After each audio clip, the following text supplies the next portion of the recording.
Boa noite. Que a paz do Mestre Jesus esteja em nossos corações. Um segundo, pronto, resolvido a questão técnica. Sejam bem-vindos ao Centro de Estudos Espíritas Chico Xavier, aqui na roça, no bairro Vila Nova. Nós é Jeca, mas nós é Joia, isso é muito importante. Nossa casa acolhedora, e graças ao bom Deus seguimos trabalhando nas nossas atividades. Iniciamos por hoje, nas noites de quinta-feira, com as nossas exposições doutrinárias, atividade de evangelização enquanto juvenil e a doação fluídica através dos passes. Todo o primeiro e terceiro domingo de cada mês também com as mesmas atividades. Temos um grupo de estudos às 9 horas da manhã. Estamos iniciando, não por coincidência, neste domingo, um grupo de estudos jurídicos dos espíritos. Nós estamos numa outra atividade. E ato contínuo às 10h30 nós temos a exposição também, mas apenas primeiro e terceiro domingo de cada mês. Nas segundas-feiras nós temos a atividade de estudo e prática da mediunidade, uma reunião privada, destinada ao estudo e prática da mediunidade, como o próprio nome diz, mas restrito para trabalhadores da casa, pessoas com já alguma vivência na doutrina espírita. E temos as atividades de atendimento fraterno. Esse atendimento é feito por agendamento, através do e-mail, por WhatsApp, página do Facebook, a gente encontra as referências, e é feito nos dias de exposição doutrinária, dentro das disponibilidades, sempre atendimento feito em duplas. E é uma grande alegria estarmos aqui novamente, nesse dia fresquinho aqui em Joinville, mas para a gente trazendo esse calor lá de fora, com os corações aquecidos, a gente vai buscando também a inspiração do bem. Vamos nos permitir rápidos avisos. A casa mantém uma campanha permanente de arrecadação de alimentos não perecíveis, a campanha do quilo, que a gente chama conhecida, e quem tiver a oportunidade, nos horários de atividades, ou caso queira fazer alguma doação, pode nos contatar pelas mídias já mencionadas, e esses gêneros são organizados, não precisa ser uma cesta básica fechada, pode ser apenas alguns gêneros, a gente vai montando, tem uma equipe responsável, e vão sendo assistidas pessoas da nossa comunidade que tenham uma necessidade além da normal, né? Algumas pessoas passam por vicissitudes que nós nem imaginamos, e é sempre uma oportunidade muito boa de nós darmos uma contribuição. Nós temos no próximo sábado agora a 9ª edição do nosso seminário de estudos espíritas, e dessa vez é a terceira vez que o tema é sexualidade. Então, sexualidade 3, e teremos 3 abordagens bastante interessantes. A primeira abordagem, a expositora será a Roberta Garcia, ela é uma psicóloga da Sociedade Espírita de Joinville, vai falar sobre sexo e desequilíbrio. Temos um cartaz aqui e temos um outro ali na frente também. A segunda abordagem será de Vitor Hugo Garcia, também da Sociedade Espírita de Joinville, falando sobre evolução do instinto sexual, e nós estaremos falando sobre transexualidade e respeito em sequência, e no final, como de costume, nós temos um pinga-fogo com perguntas e respostas. Lembrando que esse ano ainda teremos mais 2 edições de seminários que serão divulgados oportunamente. As inscrições foram esgotadas e sábado estaremos aguardando aqui a partir das 15 horas aqueles que tiveram a oportunidade de se inscrever.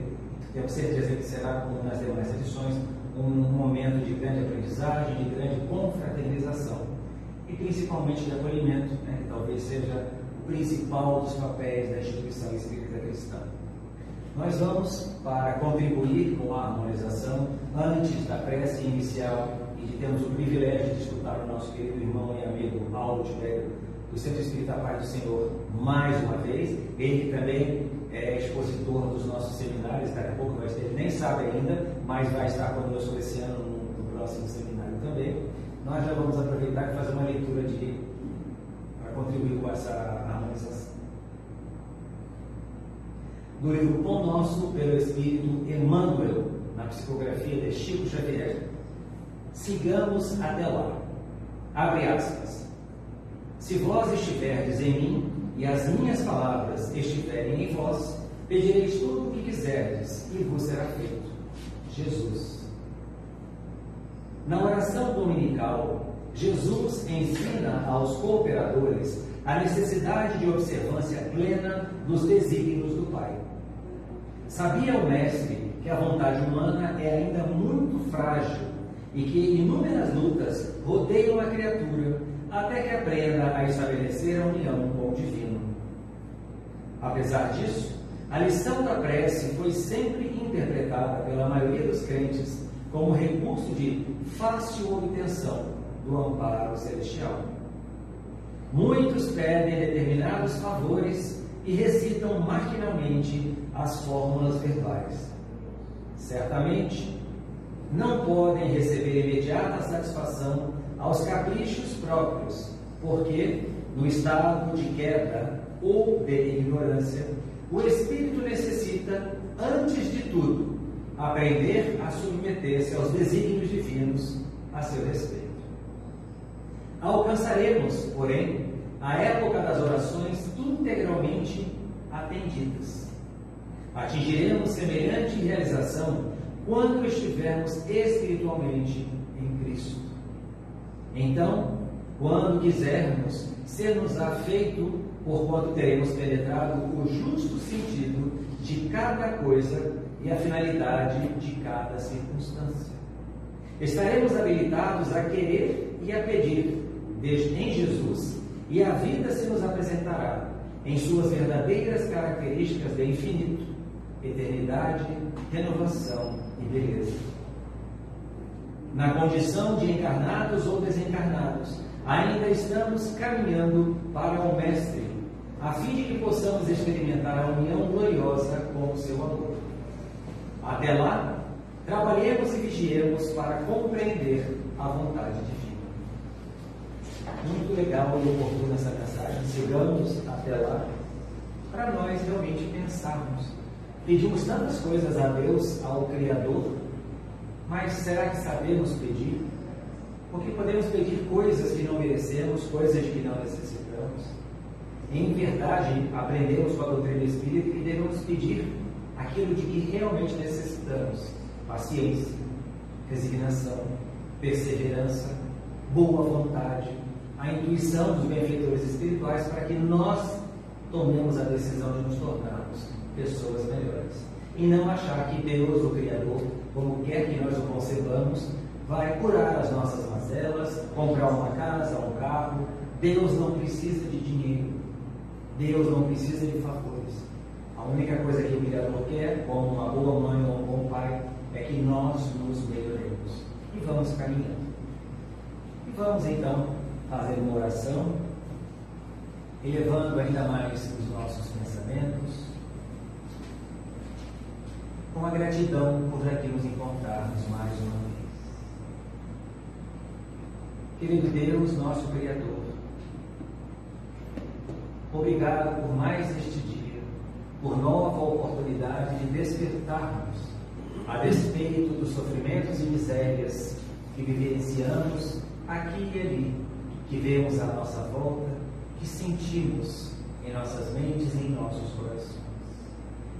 Ajuda-nos, Senhor, a identificarmos aquilo de que realmente necessitamos, não nos bens materiais, mas nas experiências que hão de nos abrir os olhos e corações, para que, modificando nossos pensamentos e atitudes, aprendamos a ser pessoas melhores.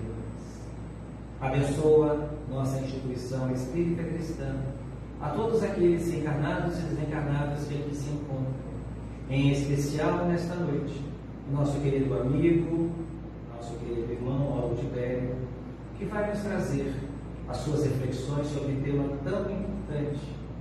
E é justamente este o meio, este o caminho através do qual, compreendendo, raciocinando, vamos identificando aquilo de que realmente necessitamos. Que o vosso amor, a vossa paz seja conosco, mas que não nos esqueçamos de que cumpre a cada um de nós transformarmos as nossas vidas para dias melhores num futuro que virá. Muito obrigado. Que assim seja.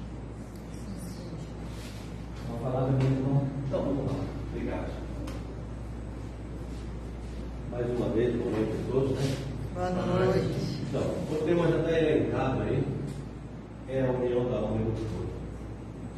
Nós, como homens, seres humanos, né? Nós sabemos que existe uma reprodução homem e mulher, e aí nasce uma pessoa. Mas nem sempre nós avaliamos como é que se faz isso aí, nem sempre nós conseguimos pensar. De que maneira? É uma célula masculina e uma feminina, tudo bem, e aí? Como é que fica isso? Né? Onde é que está o projeto todo do plano espiritual? E o tema é muito longo, a gente vai tentar resumir o máximo, né? Entender, né? E depois vale o estudo, porque se fosse para falar realmente só o que eu tenho no meu computador ali, seria umas 4 horas realmente falando. Só o que eu tenho, fora que eu não pesquisei, né? Mas nós vamos lá.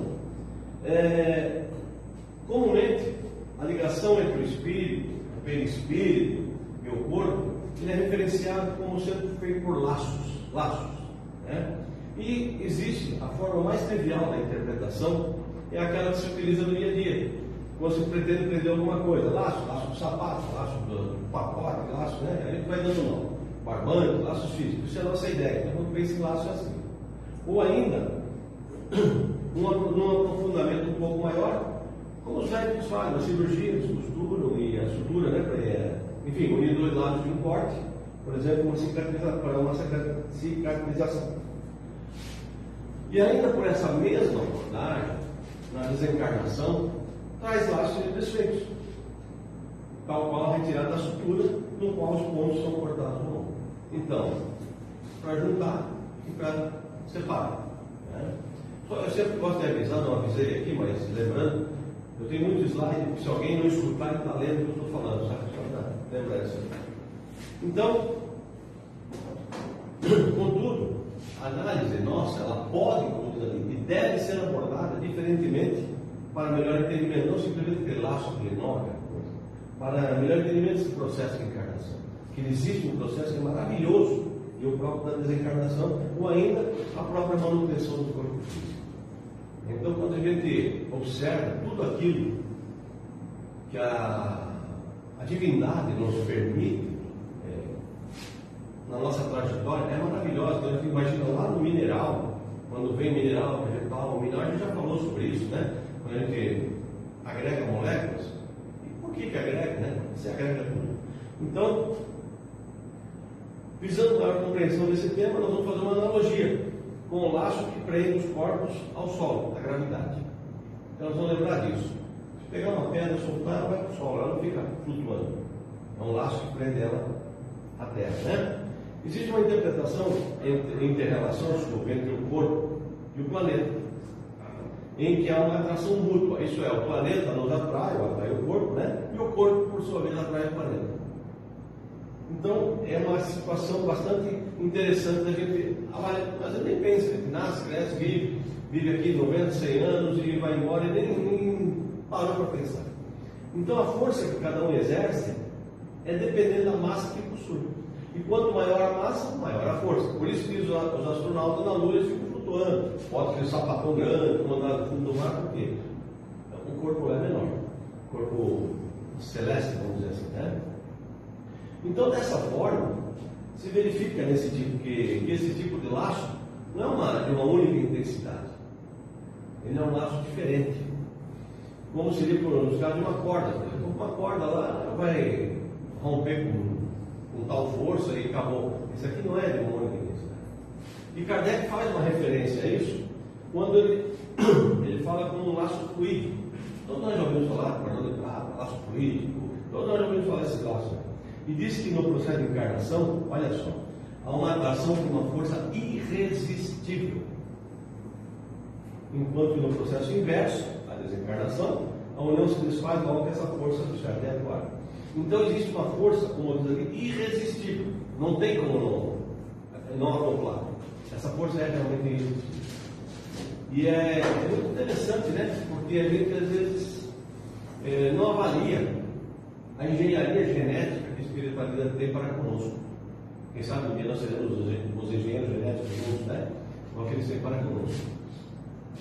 E Kardec apresenta a forma como os laços devem ser, ou devem ser interpretados, isto é, como forças. Esses laços são forças que se juntam. Né? E assim é como a força da gravidade, nesse exemplo que nós usamos anteriormente. Então existe uma força da gravidade, né? Que atrai os corpos ao planeta, e existe uma força que ele pode fazer uma analogia que coloca o ser a vir para um corpo para nascer, vamos dizer assim, né? Para reencarnar no planeta. E sobre esse aspecto, no processo encarnatório, a estrutura espiritual inicia como que uma espécie de projeção de forças mentais que se expressarão na matéria com a formação do perispírito e do corpo físico. Então ele começa com uma projeção mental. Assim como a gravidade na qual os corpos se atraem mutuamente, com força compatível, né, com a massa que possui, ao mesmo tempo em que o espírito se liga ao germe, esse também atrai o espírito a ele designado por uma força irresistível. Novamente, essa força irresistível desde o momento da concepção. Discutíamos um estudo recente lá no Pai do Senhor, coincidentemente essas questões, onde uma senhora perguntou mais ou menos assim a respeito, né, quando é que a mulher engravida? Quanto tempo é? E eu pesquisei, né? Porque de medicina eu não entendo nada, minha medicina é o Google, né? Então eu pesquisei e diz ali: se a mulher ovulou naquele dia, leva 45 segundos para engravidar. Olha só, 45 segundos, não é um minuto. Se ela ovulou naquele dia, 45 segundos. Então veja que uma coisa é perfeita, né? Então, e aí essa mesma moça, né, questionou: sim, a pílula do dia seguinte. A pílula do seguinte, ela não é uma pílula abortiva. Não é abortiva, não, ela não é. Ela simplesmente, se não está grávida, se não teve aqueles 45 segundos, ela não vai deixar ter. Mas se já teve, ela não faz efeito nenhum no corpo. Simples assim. Só para a gente entender, né? Que às vezes a gente pensa, como é que fica isso, né? Então é muito interessante tudo isso aí. Mas segundo o modelo padrão da física, a teoria que descreve as partículas e as agrupa conforme as características se apresentam, há dois grandes grupos, os férmions e os bósons. Vamos ver como quando a gente fala uma coisa, o que está falando, parece muito semelhante às coisas. Os férmions e os bósons. Vocês lembram daquele acelerador de partículas lá na Suíça, França, que eles querem descobrir, né, como é que eles chamam? Centelhas divinas, eles querem ver como é que pega, acelerar, né, um acelerador de partículas, para ver se eles pegam uma partícula divina. E eu trouxe 28 km, faz a fronteira da França, Suíça, dá uma volta lá, uma coisa grande. Um diâmetro de 28 km. Oi? É um diâmetro de 28 km. 28 km. E eles aceleram e tal. E esses dias eu achei muito interessante que eles aceleraram. E aí eles viram que as partículas voltaram. Aí eles falaram assim: poxa, as moléculas têm vontade própria. Olha só, o cientista falando. O que eu quero mandar para lá está voltando. Eu estou empurrando ela. Não. Imagina que teimosia vai ser que a gente. Ela vem evoluindo, né? Ela não voa, não foi que não voa. Então, nós falamos dos férmions e dos bósons. Os férmions, elas são denominadas de partículas reais, que formam a matéria como a conhecemos, isto é, formam os átomos e, consequentemente, os corpos materiais. Tudo é material. Esses são os férmions. Já os bósons de Higgs, que é aquela, eles querem descobrir lá, né? Por sua vez, são denominadas, de partículas virtuais. São responsáveis pela ação das forças. Cada tipo de força possui ou apresenta um bóson específico. Vamos entender por que nós estamos falando isso. Então, dentre as partículas virtuais, que são conhecidas 4, enquanto existe uma quinta, que é uma suposição, chama-se de gravitons.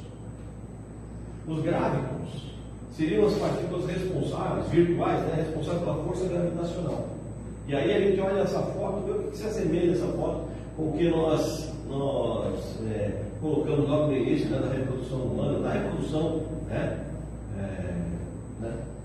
muito semelhante. E a próxima foto no voltado é uma coisa semelhante. Então, no processo de encarnação, como nós já falamos agora a terceira vez, é uma encarnação por uma força irresistível. Olhando aqui novamente os gráficos e olhando aqui esse processo de reencarnação por uma força irresistível, espermatozoide e óvulos, né?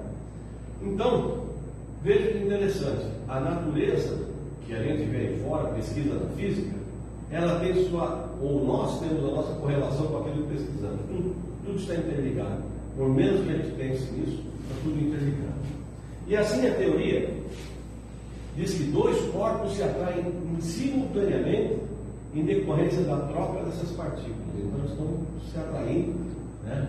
Férmions e bósons, né? E o grávidos, na troca dessas partículas se atraem.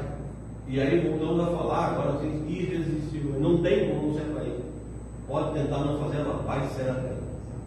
E a troca, né, nesse tipo de partícula, está relacionada com fatores específicos. No caso da gravidade, a massa é o fator que estabelece a força.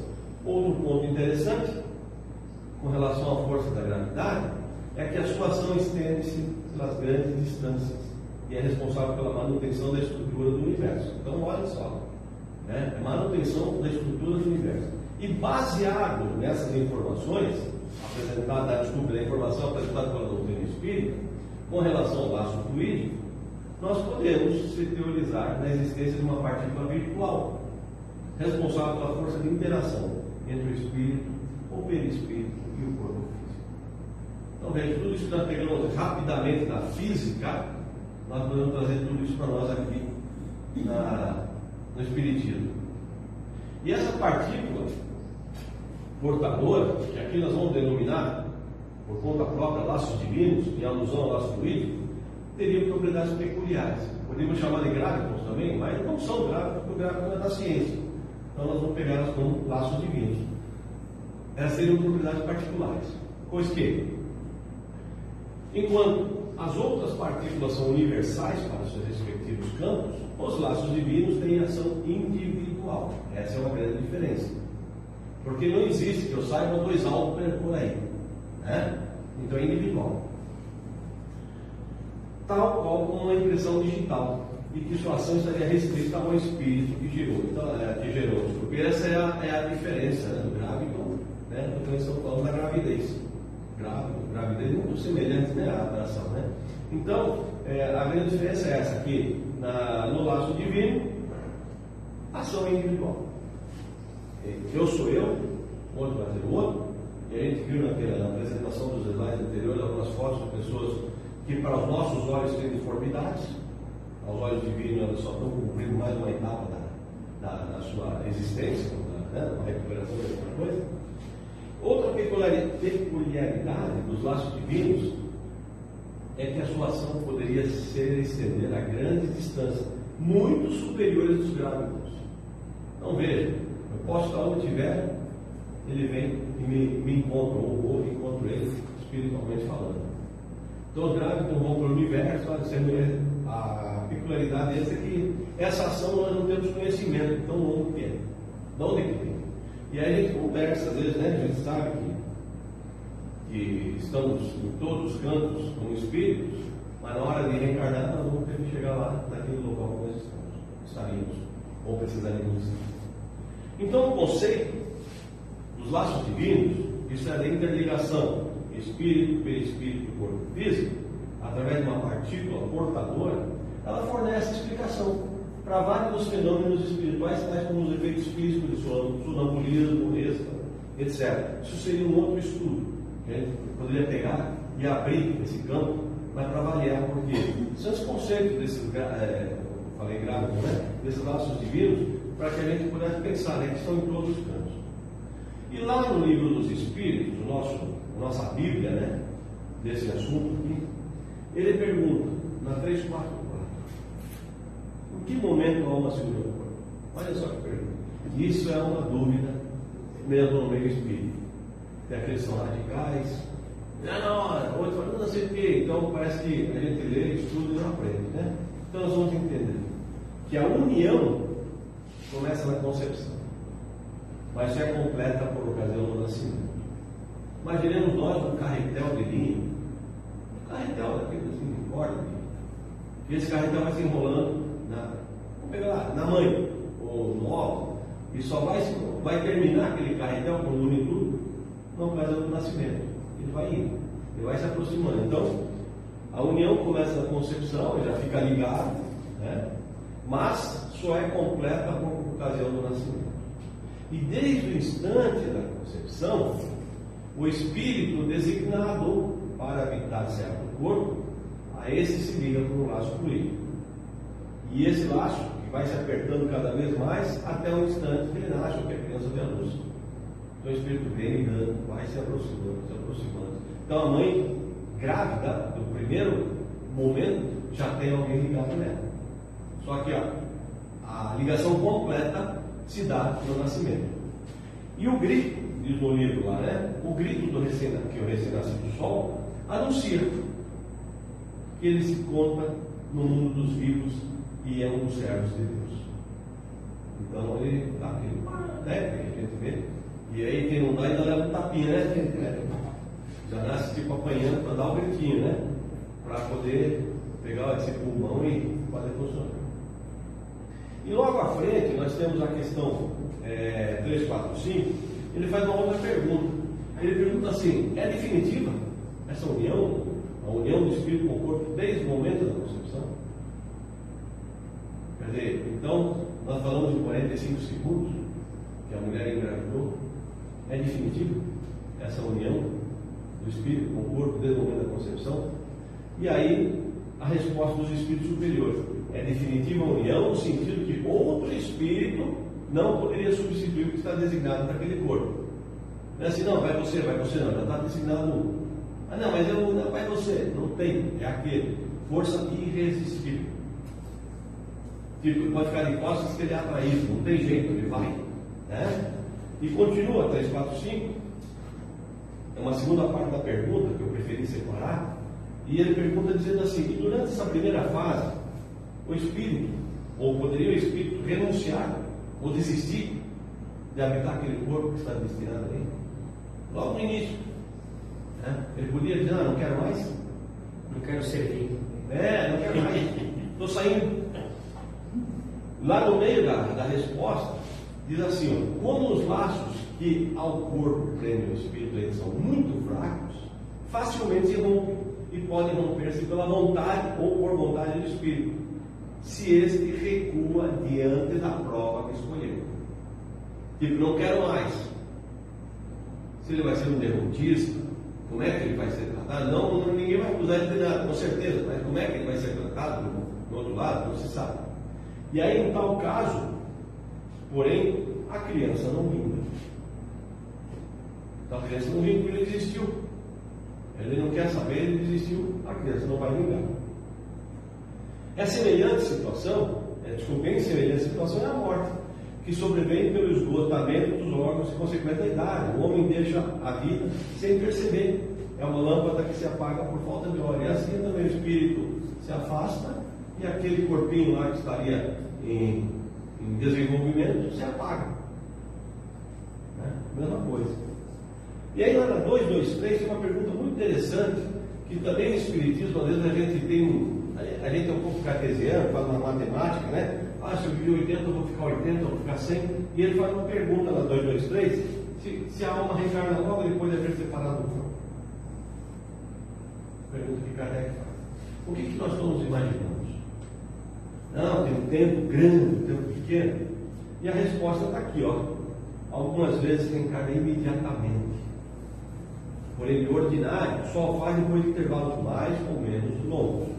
De ordinário. Normalmente, intervalos mais ou menos longos. Mas pode sim precisar que ele venha imediatamente. Acabar um projeto aí, vai levar uns 20 anos para reiniciar o projeto aqui na Terra, vai ter que vir acabar um projeto. Então, de ordinário é isso. É normal que leve um tempo. E aí, na 224 ainda, ele perguntou quanto tempo pode durar esse intervalo de reencarnação, essas coisas. Aí ele fala assim, né? Olha só, de algumas horas até milhares de séculos. Então ele pode reencarnar em algumas horas, como pode levar milhares de séculos para retornar ao corpo físico. Ah, mas será que ele não vai aprender no plano espiritual? Com certeza, se ele tiver vontade de aprender, vai aprender um monte. Agora, aí vai também de cada um, né? Porque ninguém que vai para o plano espiritual vira santo da noite para o dia, né? Lembra sempre disso. A gente é o que a gente é, né? Não, autor. Oi, pois não?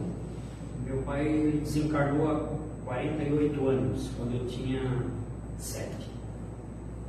Então ele poderia, nesse caso, ele poderia vir como filho meu. Com certeza, poderia. É raro, mas poderia acontecer isso. Não, veja, eu não sei se é raro. Como ele fala assim, de ordinário leva mais tempo. Sim. Mas você casou, por exemplo, assim, 20 anos depois. Tá? Então, 20 anos depois já é um tempo. Né? Não é aquele tempo de alguns minutos, algumas horas. Né? Ele poderia vir, com certeza. Né? O próprio mestre nos disse que até a terceira ou quarta geração nós estaríamos pagando os nossos débitos. O que ele está dizendo? Que eu posso ser meu tataraneto, que eu posso ser meu bisneto, que eu posso ser meu filho. No futuro, lá, meu neto, posso vir. Né? Por que isso? Porque eu vou pagar minhas contas. Né? Então a gente sempre lembrando disso. Então, propriamente falando, não há limite máximo estabelecido para o estado de erraticidade. Erraticidade é aquele período entre uma encarnação e outra, tá, gente?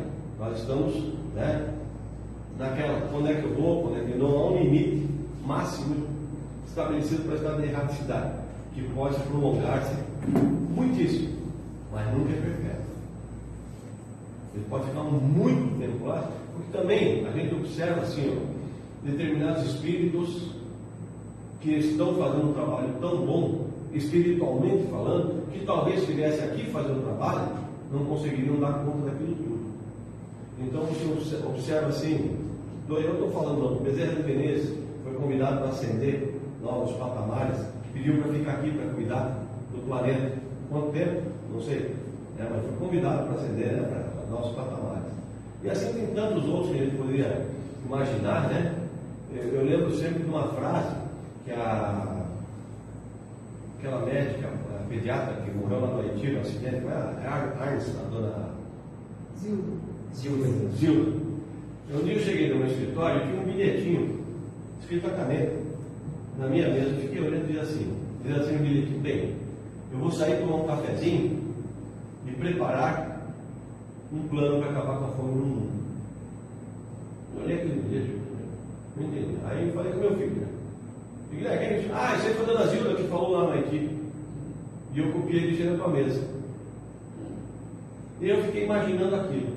Eu vou sair, tomar um cafezinho e preparar um plano para acabar com a fome do mundo. Aí dá o terremoto e ela desencarna lá no terremoto. Imaginemos nós quantas Zildas Arnes estão trabalhando hoje para acabar com a fome do mundo. Porque talvez se ela viesse, ela estaria só no Haiti. Ou só, quando a gente fala só, ela é menosprezando. Mas né, talvez só numa região. Hoje ela está no planeta. Inspirando novas Zildas a fazer o projeto da fome no mundo. Então tudo, a gente vê a perfeição divina nisso tudo. Como é maravilhoso, né? E essa foi a frase, foi a última palavra que ela disse antes de morrer. Eu vou preparar, tomar um cafezinho e preparar um projeto para acabar com a fome no mundo. Então com certeza ela foi afastada. Então vamos preparar. E foi lá com a turma do outro lado lá para preparar. Com certeza tem coisas.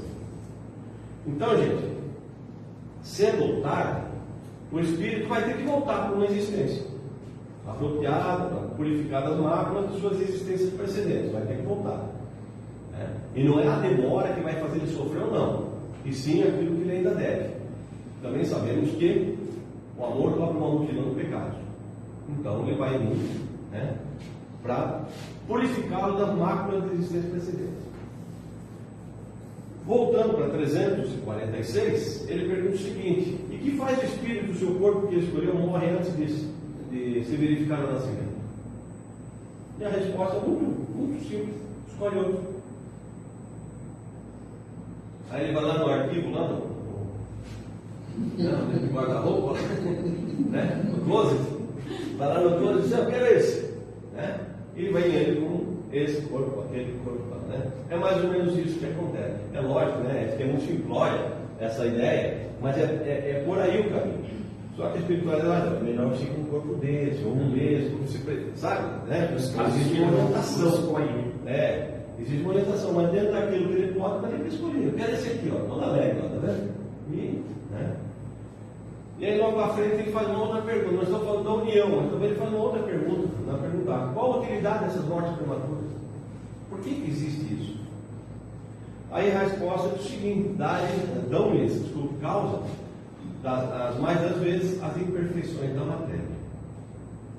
E aí, passando um pouco à frente, ele pergunta assim: que utilidade encontrará o espírito na sua encarnação num corpo que morre dias depois de nascer. Nasceu logo depois do mundo.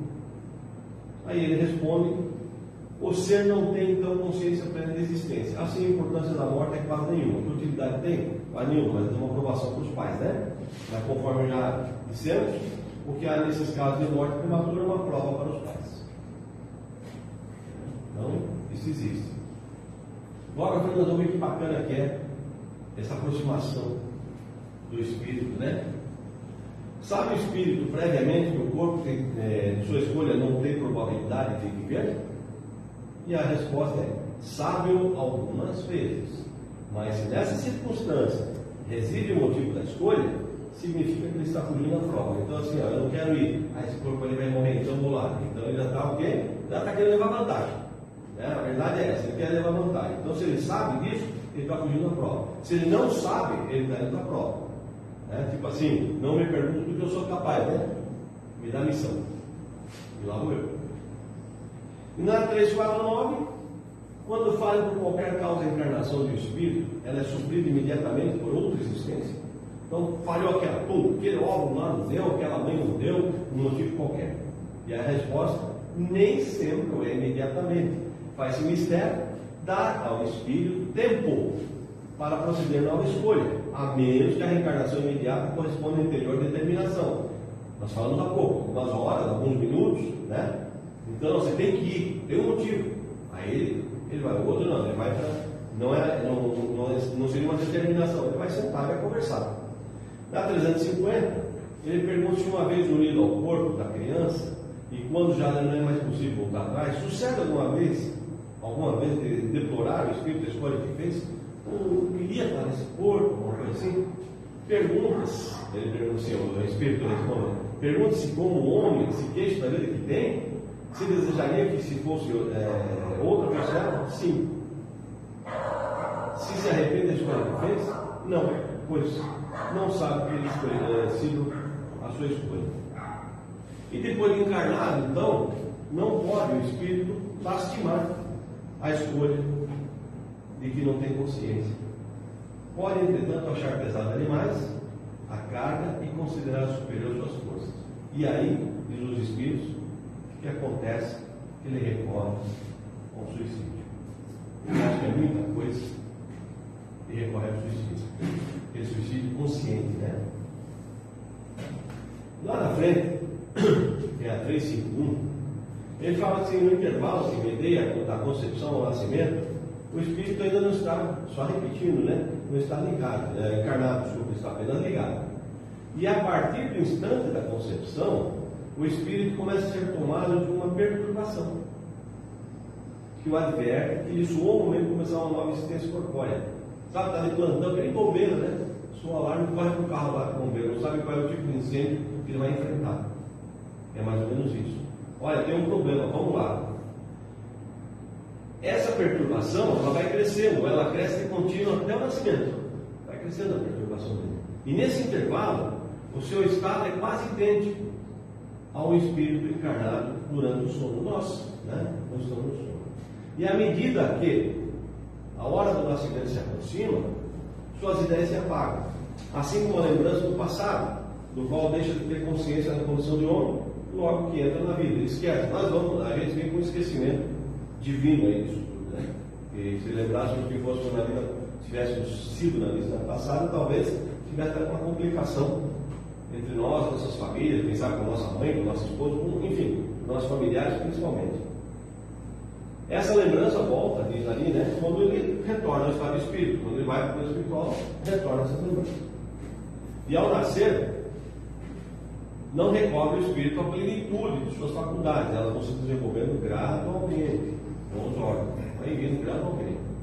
Pode ver que a gente fala até os 7 anos, é um desenvolvimento maravilhoso, né? Do zero, no zero da barriga, da mãe do zero, até nascer 9 vezes, aquela reprodução, aquela mudança, e depois a gente vai acompanhando o crescimento, né? Do que é. E o espírito que se acha numa nova existência, precisa de aprender a serviço dos instrumentos que dispõe, ele tem que aprender. Há pouco apareceu na fotografia também um menino sem braço, né?